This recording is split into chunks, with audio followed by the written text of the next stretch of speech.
오늘 주신 우리 하나님 말씀 마가복음 6장 53절로 56절까지입니다. 신약성경 64페이지입니다. 건너가 게네사렛 땅에 이르러 대고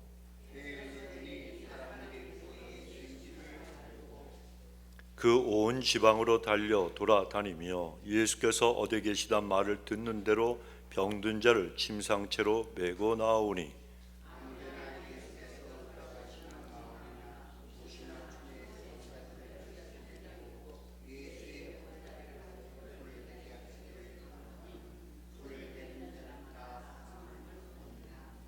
아멘.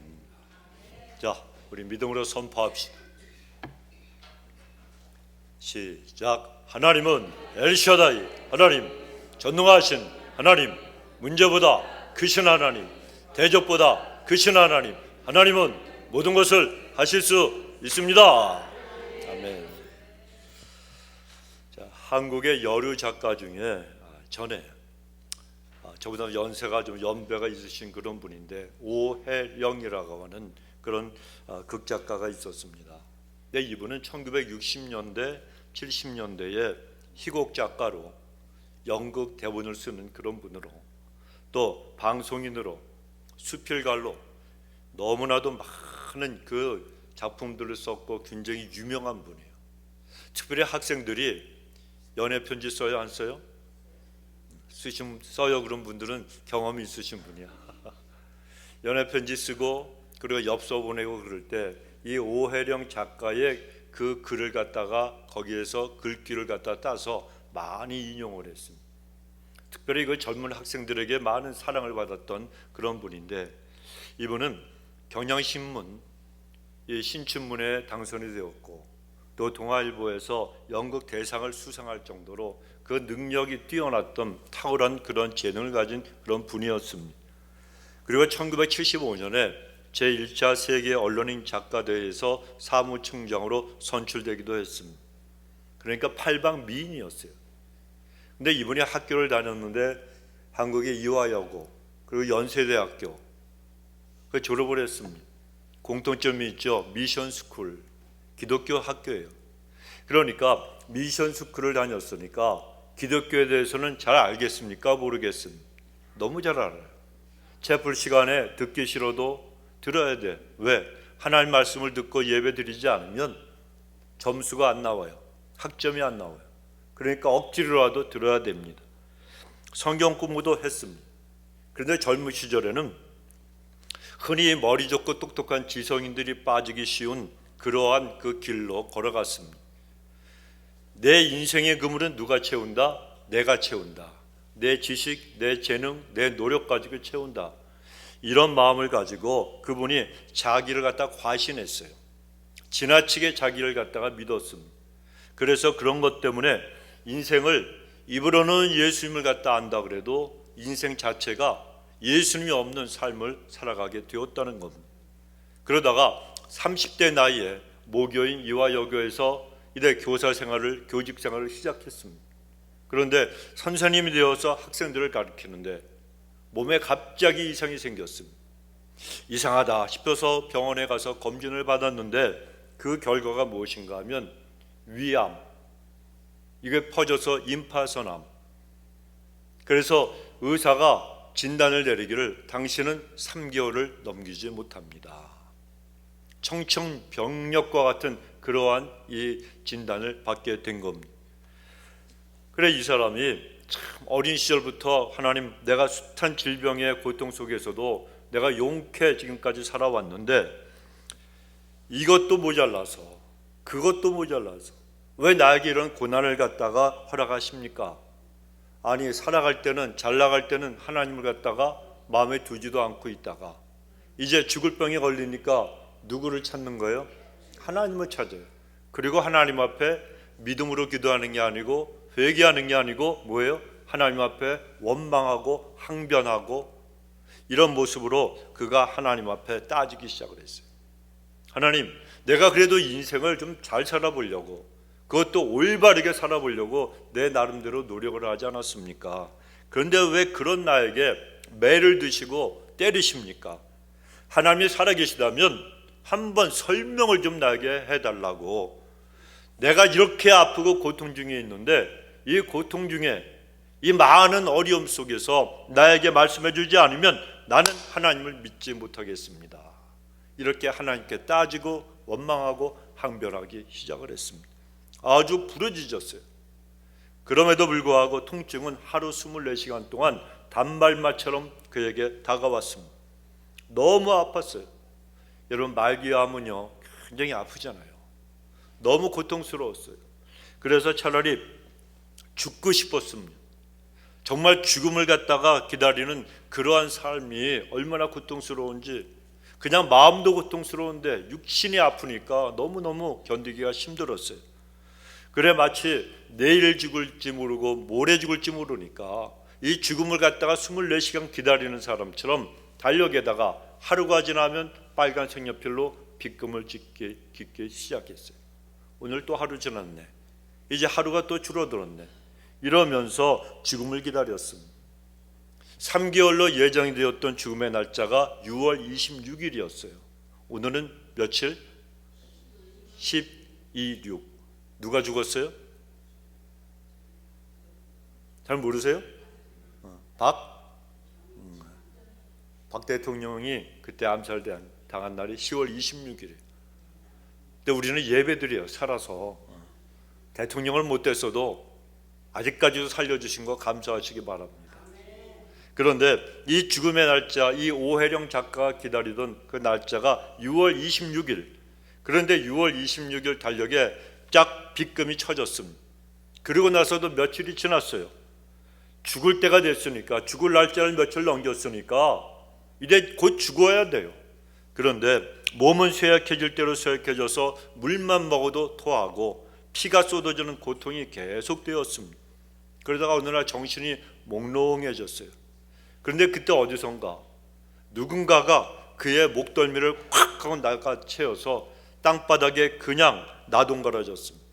누군가가 자기를 만지면서 쓰러뜨리는 그런 아주 강한 손길을 갖다가 이 목에 느껴지기 시작을 했다는 겁니다. 그 순간에 그가 깨달았어요. 아, 예수님이 나를 지금 찾아오셨구나. 예수님을 만나는 사람들은요 영적으로 자기가 느끼고 알게 되는 거예요. 내가 기도할 때, 내가 말씀 받을 때, 내가 말씀 들을 때에 하나님이 지금 나에게 말씀하시는구나, 하나님이 나를 만지고 계시는구나, 이걸 누구나 깨달을 수가 있게 하나님이 역사해 주신다는 거예요. 그는 자기가 내 신 가지고 한번 살아보자, 내 돈 가지고 살아보자, 내 권세 가지고 살아보자, 내 머리에 든 지식 가지고 살아보자, 그렇게 자기를 믿고 입으로는 주여 주여 했지만 내 인생의 빈 그릇은 누가 채워요? 그 빈 그물을 내가 채운다는 거예요. 그런데 그때 그 자기가 인생의 그물, 내 인생의 그물 내가 채운다고 자신하고 있을 때 하나님을 찾지 않았지만 이제는 암 때문에 다 놓쳐버리고 텅 비어버린 자기 인생의 그물, 그때에 누가 찾아오셨습니까? 예수님이 그에게 찾아오신 거예요. 여러분, 내가 마음을 비워야 주님이 나를 찾아오시는 거예요. 내가 진짜 인생, 진짜 예수 믿는 사람이 될 때에 그때 예수님이 나를 만져주시는 거예요. 그가 아무리 세계에서 알아주는 작가요, 아무리 한국에서 이름을 떠치는 자요, 많은 이들이 사랑하는 사람이라 할지라도 자기 인생의 그물을 자기가 채우고 있을 때는 하나님은 찾아오시지 않는다는 거예요. 교만 때문에. 그런데 여러분, 그가 암 때문에 처절하게 고통당하고 실패한 그 현장에 예수님이 찾아오셨다는 거예요. 그는 반사적으로 물었습니다. 당신은 도대체 누구십니까? 왜 죽어가는 나의 죽음의 한복판에까지 나는 다 포기했는데 왜 나에게 이제 찾아오시고 왜 나를 갖다 따라오십니까? 그 말을 하고 나니까 갑자기 깨닫게 된 거예요. 그동안 살아계신 하나님을 나는 나 몰라라 하고 내 마음대로 살아오지 않았느냐, 내 머리 하나 믿고서 내가 살아오지 않았느냐, 세상에 명성 붙들고 내가 살아오고 인기 붙들고 내가 살아오지 않았느냐, 하나님을 마음에 두기를 싫어하는 죄를 짓고서도 나는 내 마음대로 살아오지 않느냐, 이 사실을 깨닫기 시작했습니다. 그러니까 자기가 살아왔던 모든 방식과 생활의 모습, 자기 죄에 대한 그 두려움이 갑자기 엄습해오기 시작을 했어요. 너무너무 무서웠어요. 나는 이제 죽을 건데, 지금 죽는데 내가 예수를 만나면 나는 어디로 갈 것인가? 나는 하나님의 심판대 앞에서 내가 어디로 갈 것인가? 과연 내가 하나님 없이 입술로만 주여 주여 하고 살다가 이제 내가 죽으면 나는 과연 지옥에 가지 천국에 갈 수 있겠는가? 너무너무 무서웠습니다. 그래서 회개를 하긴 해야 되겠는데 어디부터 회개해야 할지를 모르는 거예요. 죄가 너무나도 많이 있어서. 그 사람이 저나 여러분처럼 우리 보통 인생들처럼 여러분 죄를 갖다 더 많이 지었겠습니까? 그렇지 않을 거예요. 그냥 평범하게 교회 다니고 입술로 주여 주여 하고 그냥 살았을 거라는 거예요. 그런데 어떻게 회개를 해야 될지 모르겠다는 거예요. 회개를 해봤어야지 알지. 물론 했겠죠. 입술로 주여 주여 했겠죠. 주여 내가 한 주간 동안 잘못 살았습니다. 내 입술로 누가 싸웠습니다. 누굴 미워했습니다. 내가 나쁜 짓도 했습니다.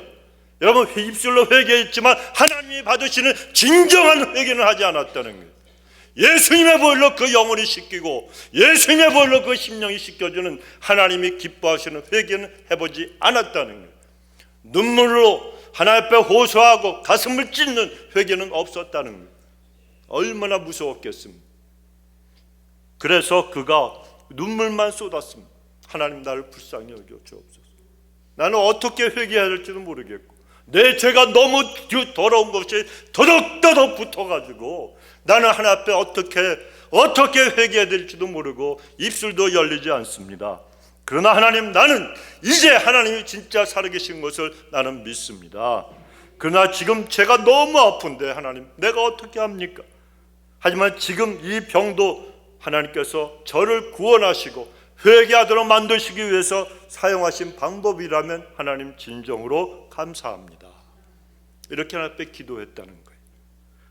그랬더니 갑자기 성령님께서 깨닫게 해주시는 것이 자기가 지금까지 인생을 살아오면서 지었던 모든 죄악들이 그 추하고 더럽고 부패한 아직까지 회개하지 않았던 자기 몸에 가득 묻어있는 그 영혼 속을 정말 휘집고 들어와서 가득 쌓여있는 그 죄악들이 주마등처럼 지나가기 시작을 했다는 거예요. 며칠 동안 그냥 종이도 아니에요. 화선지에다가 붓으로 정성을 다해서 자기가 생각나는 하나님께서 깨닫게 해주시는 죄들을 하나하나 쓰면서 회개했습니다. 그래 이제는 육체적인 암이 문제가 아니라는 거예요. 죄라고 하는 이 영적인 암, 정신적인 암, 이걸 치료받지 못하면 자기에게는 구원이 없고 나는 지옥에 간다는 사실을 죽음 앞에서 이 사람은 너무나도 절실하게 깨달았습니다. 자기의 학벌, 자기가 갖고 있는 명성, 돈, 권세 아무 소용이 없는 거예요. 아무리 내가 누구를 알고 내가 누구를 붙들고 살아가도 이건 내 인생에 아무런 도움이 안 된다는 거예요. 그래서 그는 하나님 앞에 절실한 마음으로 자기에게 떠오르게 하시는 그 모든 죄악들을 적어서 내려갔습니다. 몇 날 며칠 동안 지금까지 살아왔던 전 인생에서 자기가 지었다고 생각되고 온 하나님이 깨닫게 해주시는 모든 걸 진정으로 눈물을 쏟으며 하나님 앞에 가슴을 찢으며 회개하기 시작을 했습니다. 그렇게 한 달이 지났어요. 2달이 지났습니다. 6달이 지났습니다. 그러던 어느 날, 그날도 기도와 찬양을 하면서 하나님 앞에 예배드리고 있는데 갑자기 온몸이 너무너무 추워진 거예요. 오한이 덮쳐왔습니다. 학질에 걸린 것처럼 덜덜덜덜 떨기 시작했습니다. 야, 내가 이제 죽는구나. 죽음을 예감하고 이제는 이렇게 죽는가 보다. 추위에 떨면서 이불깃을 잡아당기는데 겨드랑이에 잡히던 임파선 암덩어리가 만져지지 않는 거예요. 놀랍잖아요. 어깨를 만져봤어요. 어깨에도 복숭아 씨만한 그런 암덩어리가 있었는데 이것도 그 멍울이 사라져 버렸어요. 또 복수, 말기암 환자는요 복수가 차오릅니다. 근데 이렇게 남산만하게 그 복수가 차서 그냥 배가 부풀어 올랐었는데 이것도 완전히 배가 꺼져 있었어요. 푹 꺼졌어요. 암이 고침을 받은 거예요. 온전하게 성함을 얻었다는 겁니다. 그래 여러분, 이 온전하게 성함을 입고 완전히 치유받은 그녀의 삶은 이제는 하나님 중심의 삶으로 완전히 변하기 시작을 했어요. 그때부터 그 사람은 결단을 내렸어요. 내 남은 삶은 하나님이 살려주신 거니까 덤으로 얻은 인생이다, 이렇게 생각하고 내가 덤으로 얻은 이 인생을 나는 나를 위해 살 것이 아니라 하나님과 소외된 사람들을 위해서 살자, 이렇게 결단 내리고 결심을 했습니다. 그래서 경기도에 있는 무위탁 그 노인을 돌보는 평화의 집을 갖다가 그가 개원을 하고 그리고 헌신적으로 사역을 하기 시작했습니다. 그러다 나중에 그 남편도 목사님이 되시고 이번엔 사모님이 되고 또 원장이 되었습니다. 여러분, 지금도 그는 기도하면서 그 80이 넘은 그 연세에도 그 기도하는 그 하나님의 사람으로서 그 평화의 집을 이끌고 있다는 거예요. 하나님께로부터 죄사함 받고 암으로부터 성함을 입은 그분이 자기를 드렸던 그 헌신의 생활이 계속해서 열매를 맺고 있다는 것입니다. 성도 여러분, 사람은 질병으로부터 회복이 되든지 극심한 정신적인 고통으로부터 회복을 되든지 아니면은 또한 깨어진 인간관계의 회복이든지 식어진 믿음의 회복이든지 우리 모두는 다 각자의 삶 속에서 눈물 보따리가 한 집이 된다고 그랬잖아요. 이 모든 것을 갖다가 하나님 앞에 아뢰고 성함 받기를 기대하며 소원하며 우리는 살아가지 않습니까? 고침받고 회복되는 것에 대한 이 소원과 기대를 가지고 우리는 하나님 앞에 나오고 또 신앙생활도 하고 인생도 살아간다는 거예요. 그렇다면 우리가 과연 어떻게 해야 살아계신 하나님께서 우리를 만져주시고 우리의 모든 아픔 가운데 하나님이 우리를 성하게 하시는 주의 손길을 우리를 회복시켜 주시는 주님의 은혜를 우리가 체험하며 살 수가 있겠습니까? 오늘 본문의 56절을 보시면 하반절에 성함을 얻으니라 말씀하잖아요. 이 말씀은 여러분 육신의 이 질병 이것을 고침받는다는 그런 뜻만 있는 게 아니라는 겁니다. 성함을 얻는다, 이 말씀은 육체적으로만이 아니고 정신적으로 영적으로도 잘 된다는 의미가 있는 그런 말씀이에요. 그런데 우리 하나님의 사람들, 우리는 주님이 우리의 육체의 질병만 아니라 정신과 영적인 차원에서도 우리를 고쳐주시고 치유하기를 원하신다는 걸 믿어야 됩니다. 그리고 주님이 우리에게 그 모든 것을 성하게 해주신다고 주님은 이미 약속하고 계시다는 거예요. 그래서 우리는 주님의 약속대로 성함을 얻기 위해서 하나님 주신 말씀대로 행하며 살면 우리에게도 그런 기적의 역사는 일어나게 되어 있다는 겁니다. 우리에게는 기적이지만 하나님께는 기적이 아니에요.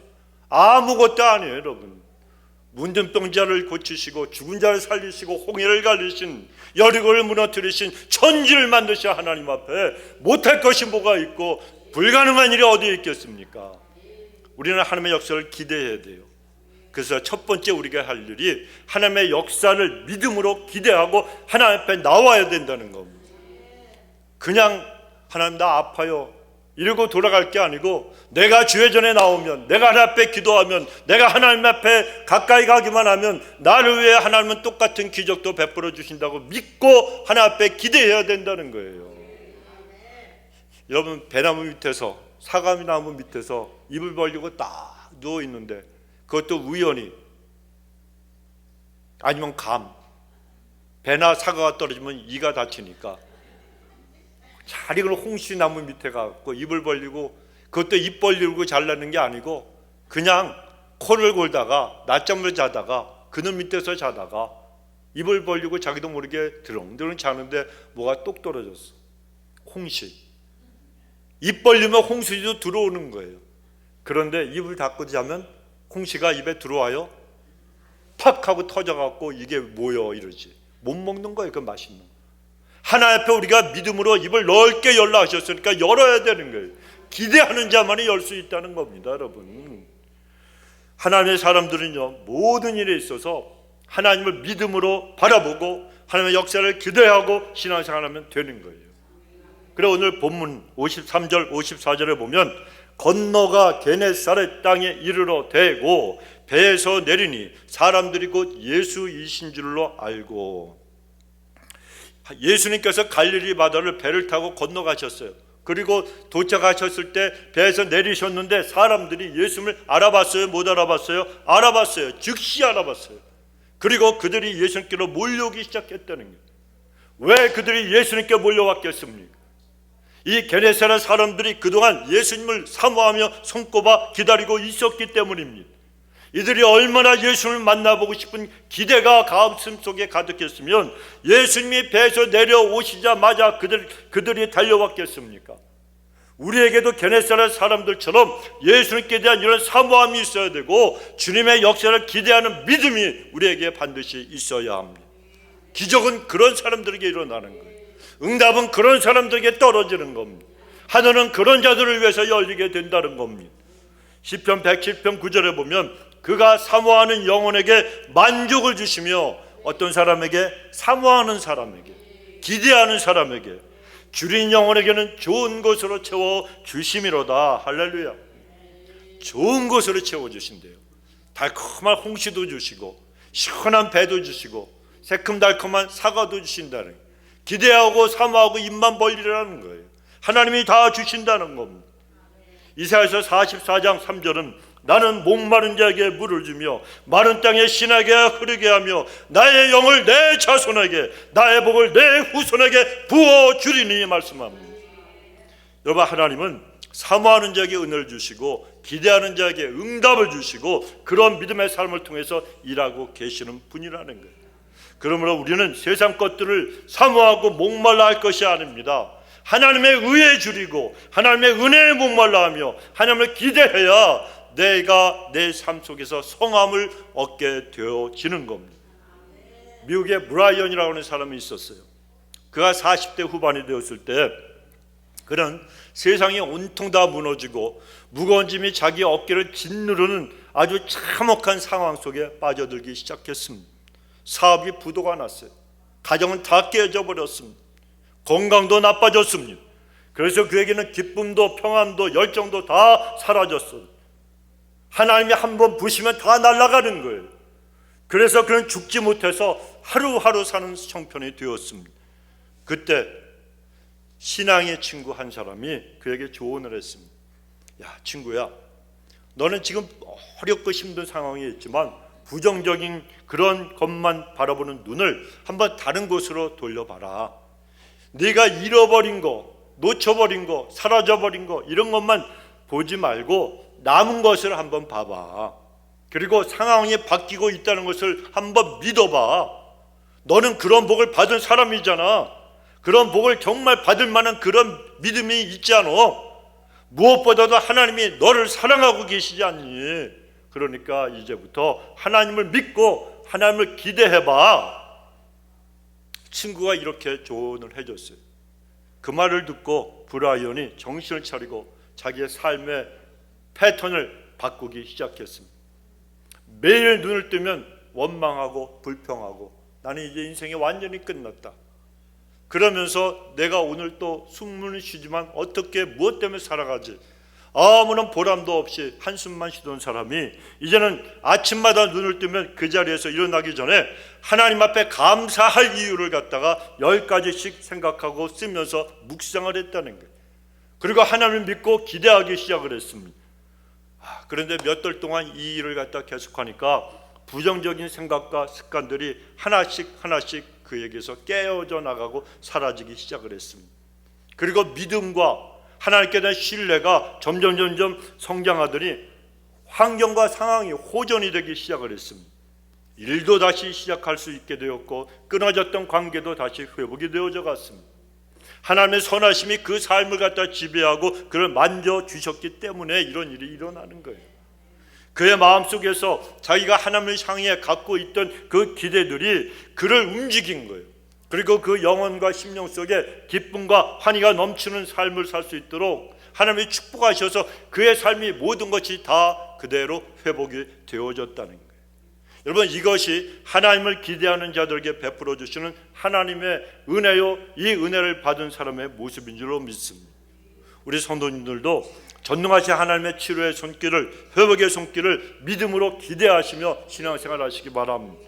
그래서 그 기대대로 역사하시는 하나님의 응답과 축복을 체험하게 되시길 우리 예수님의 이름으로 축복하고 축원합니다. 두 번째로 우리가 성함을 얻기 위해서는 하나님을 가까이 하는 사람들이 되어야 되는 거예요. 여러분, 우리는 언제 어디서나 주님을 가까이 하고 주님을 믿음으로 꽉 잡는 사람들이 되어야 되는 거예요. 예수님께서 붙잡히던 날 예수님을 3번 부인한 그분의 이름이 뭡니까? 베드로. 베드로가 예수님을 3번이나 부인했어요. 그러면서 시험에 들었어요. 그 이유가 무엇입니까? 다른 게 아닙니다. 누가복음 22장 54절에 보면 예수를 잡아 끌고 대제사장의 집으로 들어갈 때 베드로가 멀찍이 따라가니라. 마태복음 26장 58절에도 보면 베드로가 멀찍이 예수를 쫓아 대제사장의 집들에까지 가서 그 결국을 보려고 안에 들어가 하석들과 함께 앉았더라 말씀합니다. 이런 같은 사건을 기록한 마태복음, 마가복음, 누가복음도 모두가 다 공통된 건 베드로가 예수님을 멀찍이 따라갔다라고 말씀하시는 거예요. 여러분, 이것은 베드로가 그냥 예수님을 멀리 어떤 그런 거리가 떨어졌다, 멀리 있는 그런 자리에서 따라갔다, 이런 것만 의미하는 게 아니라는 거예요. 베드로가 마음에서부터 예수님을 놓치고 따라갔다는 거예요. 이것이 바로 예수님을 갖다가 섬기고 사랑한다고 하던 베드로가 넘어질 수밖에 없었던 원인이라는 겁니다. 누구라도 그렇습니다. 목사, 장로, 권사 필요 없어요. 이것이 문제가 아니고 누구라도 주님을 멀찍이 따라가면 그 사람은 반드시 마귀의 밥이 되어서 쓰러지고 넘어질 수밖에 없다는 거예요. 멀찍이 따라가면 다 넘어집니다. 멀찍이 따라가면 그가 누구라도 다 주님을 부인할 수밖에 없게 됩니다. 그러나 우리 안디옥 성도님들은 언제나 주님을 가까이 더 가까이, 어제보다 오늘보다 내일 더 가까이 나가는 분들이 되시기 바랍니다. 어제 주님만을 꽉 붙잡기 바랍니다. 주님이 아니면 나는 설 수가 없습니다. 주님만이 나의 힘이십니다. 주님만이 나의 도움이십니다. 나는 주님만 신뢰하고 주님만 믿습니다. 고백하고 가까이 나가시기 바랍니다. 그리하면 모든 것이 성하게 되고 회복이 되는 주의 역사가 반드시 일어나게 될 것입니다. 오늘 본문의 55절에 보면 예수께서 어디 계시단 말을 듣는 대로 병든 자를 침상채로 메고 나오라, 이렇게 말씀하십니다. 병든 사람들이 예수님께 나오고 있다는 거예요.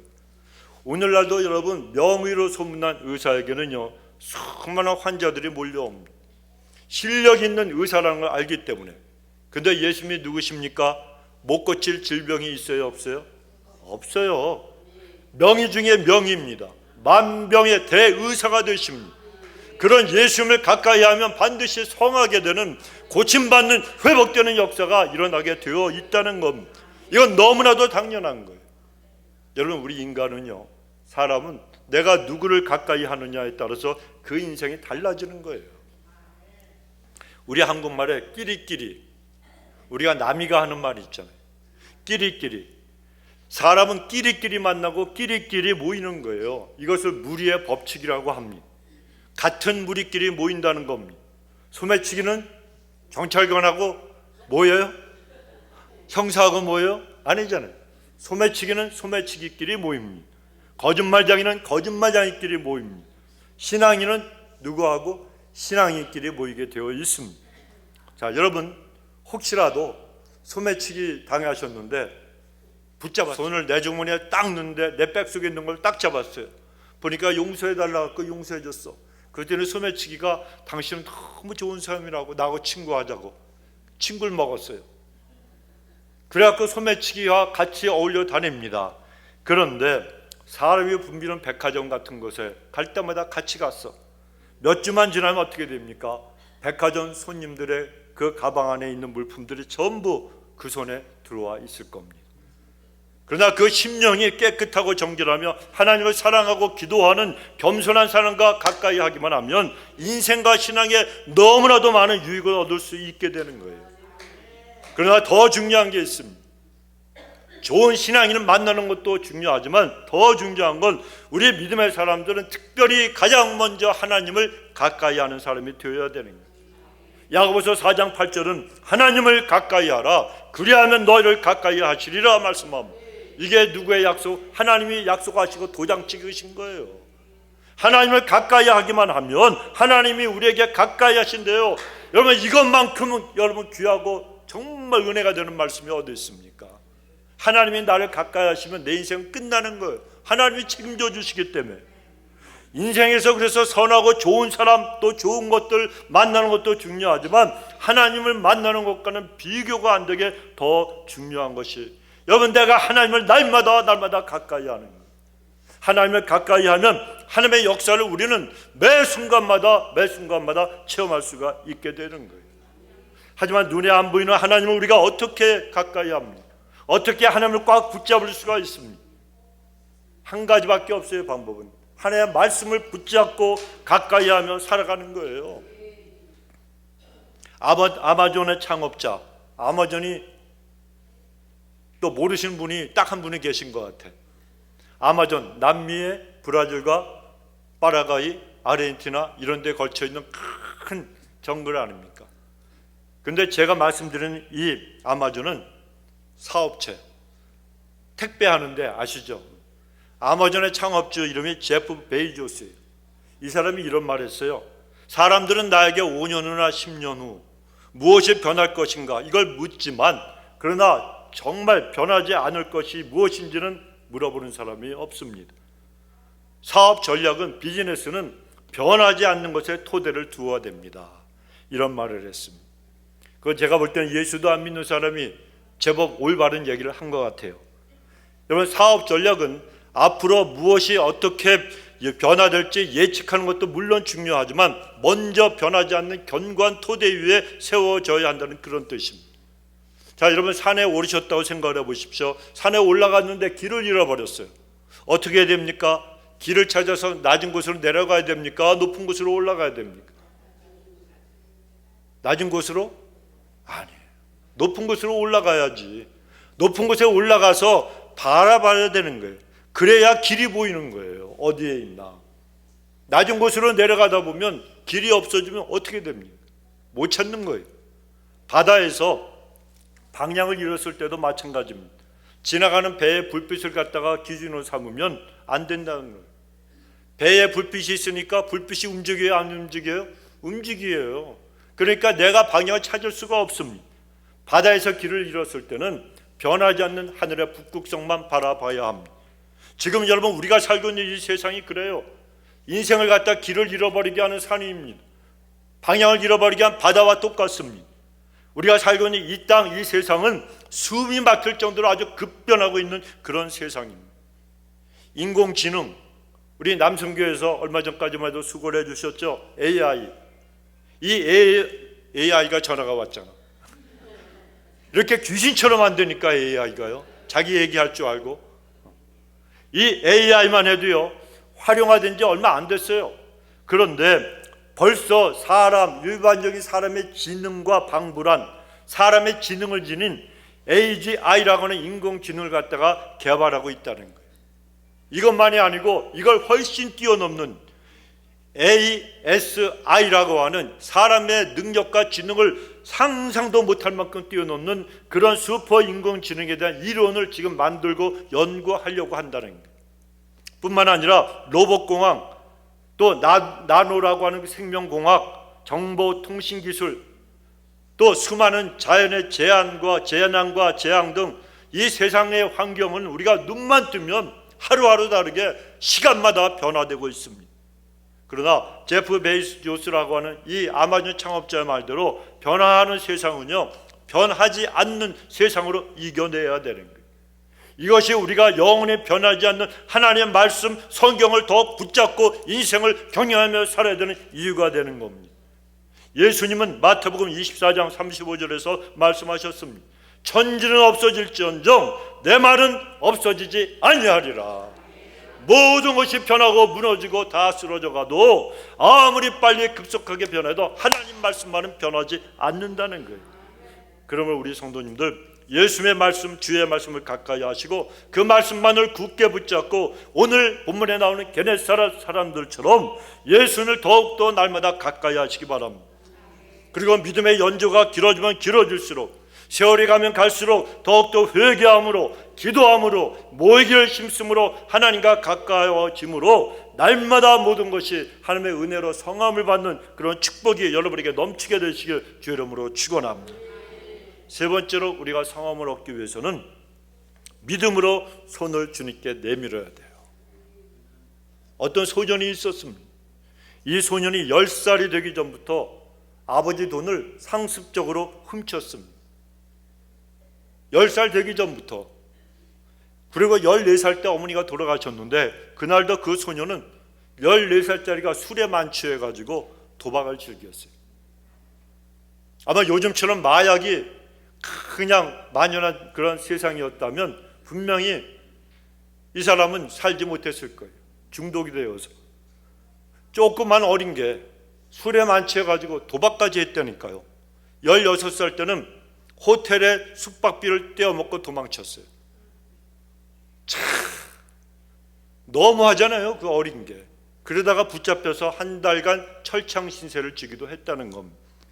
그런데 그런 사람이 어찌 하다가 신학교에 입학을 했대요. 참 기가 막혀서 신학교에 입학을 했는데, 신학생이 되었으면 하나님 앞에 올바로 살아야 되잖아요. 근데 여전히 그냥 취하고 방탕한 죄악에 늪에서 허우적거렸습니다. 그러다가 그가 20살이 되는 날 친구가 강제로 끌고 갔어요. 기도회에 참석을 했습니다. 근데 그때 성령님의 역사가 일어났어요. 하나님의 은혜를 갖다 받고 완전히 변화가 일어났습니다. 그 후에 이 사람은 독일 사람인데 영국으로 건너가 고아원을 세워서 10만 명 이상의 고아들을 돌보았고 200명 이상의 선교사를 후원했습니다. 이쯤 되면 그분의 생각이 이름이 떠오를 거예요. 지구를 8바퀴나 도는 거리 32만 킬로미터를 여행을 하고 42개국의 300만 명 이상의 사람들에게 복음을 전했습니다. 무엇보다도 그런 기도의 사람이 있잖아요. 그가 기도하면 초겨울의 차가운 부풍이 따뜻한 남풍으로 변했습니다. 그분이 기도하면 먹을 것이 떨어진 고아원에 빵을 가득 실은 수레가 찾아왔습니다. 그가 기도하면 1분 만에 필요한 금액이 송금되기도 했습니다. 누굽니까? 잘 아시다시피 여러분이 5만 번 이상의 기도 응답을 받은 조지 뮬러 목사님이시잖아요. 이 조지 뮬러 목사님은 예수를 믿고 변화된 다음에 평생에 단 한 번도 사람에게 손을 내밀지 않고 하나님께만 손을 내밀며 사역을 하고 신앙생활을 했다는 거예요. 혹시 조지 뮬러 10살 전부터 남의 거, 그것도 아버지 거 훔쳤는데 우린 그런 사람이 없지 않습니까? 우리보다 훨씬 더 악하고 싹수가 노랗다 그러잖아요. 떡잎부터 알아본다고 싹수가 노랬어요. 그런데 바뀌었잖아요. 누가 바꾸신 거예요? 하나님이. 하나님의 역사는 사람을 바꿔요, 여러분. 성령 충만하기만 하면 되는 거예요. 성령님이 만져주시기만 하면 되는 거예요. 그래서 남의 거 내 거고 내 거도 내 거다 둔 사람이 늘 남에게 손을 내밀던 사람이 나중에 변화되니까 인간에게 손을 내밀지 않고 하나님께만 손을 내미는 그런 사람이 되었다는 것입니다. 여러분, 그러나 우리가 기억해야 될 것이 있습니다. 우리 하나님은 조지 뮬러 목사님만의 하나님이 아니시라는 거예요. 그 목사님에게 역사하셨던 하나님은 지금도 살아 계셔서 바로 저와 여러분 우리 모두의 하나님이 되신다는 겁니다. 그러므로 우리 모든 성도님들이 사람이 아니라 살아계신 하나님을 향해서 손을 내미는 기도의 용사들이 다 되시길 주 이름으로 축원합니다. 오늘 본문의 56절에 보면 손을 대는 자는 다 성함을 얻으니라. 누구? 손을 대는 사람들. 여러분, 이 게네사렛 사람들은요 예수님의 옷가에라도 손을 대게 해달라고 간청을 했습니다. 그들은 예수님 손도 잡는 게 아니고 그 옷가만 만져도 병이 나을 것이라는 믿음을 가지고 손을 내밀었습니다. 하나님께서는 믿음으로 손을 내미는 그들 모두를 다 한 사람도 빠짐없이 성하게 회복시켜 주셨습니다. 그들의 믿음을 가지고 손을 내미는 순간에 그들에게 주님의 능력이 임했습니다. 깨끗함을 입었습니다. 예수님의 옷에 믿음으로 손을 댄 사람마다 온전케 되는 역사가 나타났다는 것입니다. 마가복음 3장에 보면 예수님께서 회당 안에 들어가서 말씀을 증거하실 때에 안식일이잖아요. 근데 그곳에 손이 바싹 말라버린 사람이 있었습니다. 근육이 마비되고 손이 말라 비틀어진 사람이었습니다. 그를 불쌍히 여기신 예수님이 그에게 뭐라고 말씀하셨습니까? 내 손을 내밀라 말씀하셨고, 그가 손을 그 말씀에 순종해서 내미니까 그 손이 회복이 되었다, 성함을 받았다 성경은 말씀합니다.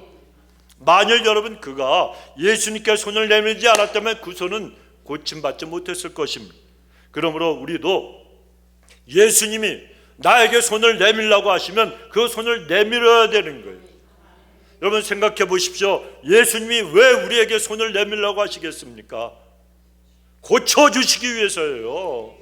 환경, 그 어렵고 힘든 환경을 회복시켜 주시고, 내 아픈 건강 회복시켜 주시고, 내 모든 아픔과 고통에서 나를 건져 주시기 위해서 우리에게 손을 내밀라고 말씀하신 줄로 믿습니다. 그렇다면 누가 주님을 향해서 손을 내밀 수가 있습니까? 온전한 믿음을 가진 사람만이 어떤 환경에서도 굴하지 않고, 시험과 시련이 다가와도 나는 주님밖에 없습니다, 주님을 믿는 그런 사람들만이 주님께 손을 내밀 수가 있다는 거예요. 손을 내밀면 어떤 역사가 이루어집니까? 메말라버린 우리의 손인, 우리의 삶, 비틀어진 내 인생의 삶, 이런 것들이 더 온전히 회복되는 성함의 역사가 반드시 그 사람에게는 일어날 수밖에 없다는 겁니다. 이제 여러분 말씀을 맺겠습니다. 아까 말씀 서두에 소개해드린 오혜령 사모님, 그분이 쓰신 시 가운데 이런 구절이 있어요. 제가 굉장히 좋아하는 글귀입니다. 예수님 없는 내 인생의 호수에 그물을 던지고 물고기가 잡히기를 바랐던 지난 날들은 죽은 시간이었습니다. 주님, 이제 주님이 나의 그물을 채워 주옵소서. 그러면 저는 비로소 살아나게 될 것입니다. 인생의 가장자리에 서 계신 부활의 주님, 주님 없이 한평생 수고해 보아야 우리 인생은 빈 그물뿐입니다. 사랑하는 성도 여러분, 오늘 본문의 이 게네사렛 사람들은 인생의 빈 그물을 주님으로 인해서 체험을 받은, 축복받은 사람들이었습니다. 그들은 예수님을 기대했을 뿐만 아니라 최선을 다해서 가까이 하고 믿음으로 손을 내밀어 성함을 받은 인생들이었습니다. 오늘 육신의 질병 아니면 정신적인 고통으로부터 회복되기 원하시는 분들이나 환경의 어려움이나 깨어진 인간관계나 식어진 믿음이 회복되기 원하시는 분들은 게네사렛 이 사람들처럼 예수님을 사모하며 기대하시기 바랍니다. 진정으로 회개함으로, 그리고 기도하고 모이게 힘쓰며 말씀 붙들고 예수님께 가까이 나가시기 바랍니다. 그리고 사람에게 손 내밀지 말고 믿음으로 예수님께 손을 내밀어서 성함을 다 얻으시고, 그래서 여러분의 모든 인생의 빈 그물이 가득가득 채워지는 복된 분들이 다 되시길 예수님의 이름으로 축원합니다. 기도하십시다. 살아계신 우리 아버지 하나님, 감사합니다. 하나님, 귀한 아버지 오혜령 아버지 작가의 그 고백처럼 주님 없이 우리가 인생을 아무리 경영하며 살아도 예수님이 없으면 우리의 그물에는 언제나 어디까지나 늘 아버지 하나님 빈 그물일 뿐이라는 것을 다시 한번 깨닫게 해주시고, 주님, 내가 너를 고쳐주고 너의 삶을 성함을 있게 해주고 그리고 너의 그 모든 회개를 받는다고 말씀하실 때 하나님 앞에 손을 내밀어 주의 손을 꼭 붙들고 더욱더 하나님께 가까이 나가는 저들의 인생이 되어서 하나님 우리의 모든 것들이 회복되고 성함을 얻는 자들이 되게 하여 주옵소서. 아멘. 감사드리오며 예수님의 이름으로 기도드리옵나이다. 아멘. 아멘.